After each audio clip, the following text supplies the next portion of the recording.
Sa panahon ngayon, talagang kahanga-hanga ang pag-unlad ng teknolohiya. Mula sa mga smartphone na nagbibigay daan sa atin para makipag-ugnayan sa kahit sino, kahit saan, hanggang sa mga makabagong gadget na nagpapadali ng ating mga gawain. Isipin mo, ang mga dating malalaking computer ay nasa ating mga bulsa na ngayon. Ngunit hindi lang ito tungkol sa mga kagamitan. Ang teknolohiya rin ang nagbukas ng pinto sa mga bagong oportunidad.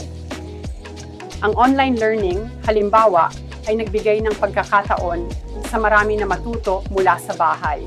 Sa kabila ng mga hamon, ang mga inobasyon sa larangan ng medisina ay nagligtas ng buhay at nagbigay ng pag-asa sa mga pasyente.